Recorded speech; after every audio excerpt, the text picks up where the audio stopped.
These are, I have, documents from, yeah. this is what they used to tie their nets to when they would throw their nets over. Wow. They would tie their nets to that. Le amarraban las cadenas de las redes para pescar y es auténtico, una piedra Original. auténtica. Oh. That's okay, that's okay. Explicaba una lámpara de aceite. Wow. Wow. So this is a Roman tear glass. So what happens was, you can hold it. What happens was they would hide their tears. They would hide their tears? The women, when their husband goes off to war, they would put their tears like in the bottle. And it talks about in the book of Psalms how the Lord hides his tears and stuff, right? And so this is Roman glass. This is Roman glass from 2,000 years ago. And when their husband comes home, if he dies or something, they would pour it on the grave and so forth. Yeah. So they would collect their tears. They would collect their tears. This is what this was for. Wow. Wow. It's beautiful. Wow. I didn't clean it because you can't clean it if it's that old. Yeah. Let me show you something else that he gave me. Wow. And this. Tell me about Radio Genesis. Radio Genesis. Yeah. Tell me about it. This is a clay pot from the King David from the time of King Hezekiah. Wow. Check it out. Just don't drop it. No, of course not. I've got wow. I've got the certificate of authenticity that talks about it. Is a black color oil jar from the 8th century BC. That's Wow. 8 centuries. Octavo. 1,000 years ago. 1,000. 1,000 years ago. Mm-hmm. Right. Now that you're talking about this, when we were studying Parasha Kitisa, I was was it Kitisa?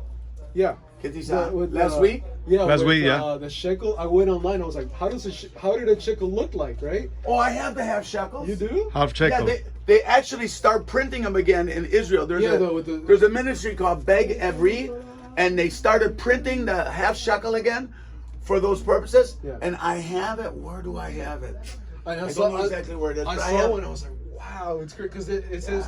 It's just a silver coin. Everybody would put it in the same. And remember, in those days, they would have a box. So when they came in, they would have a box and they would have like 2 levers on it, and you just drop your coins in and it would go down. So nobody knew what anybody else was given, but they all give the same thing. Thank you for saying that. That is amazing because you know what? I was studying with the parasha when Yeshua tells Kifa, Peter. He's like, get the coin, and I was like, well, there has to be I figured there would have to be a historical record. It maybe got burnt, but I was like, maybe. Oh no! Okay. Oh, I can show you pictures of this half shekel. When I was in Israel, we got all kinds, and oh my gosh! Because I could spend like 24 hours with you guys because I was in Israel 5 tours, and now we're doing another one because the vaccine is just taking off on March 1st. I saw that.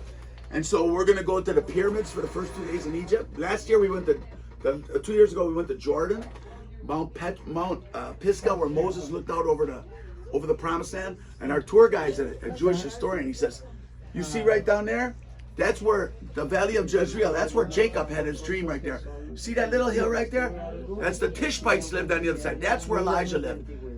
Aaron was buried right there. You see that tomb? Wow. See down there, and we're looking out at the top of where Moses was on the very top mountain over there, and it was incredible. I bet. We went to Petra. We want to go. There's more stuff in Jordan than even in Israel because it was Israel. Right in the day.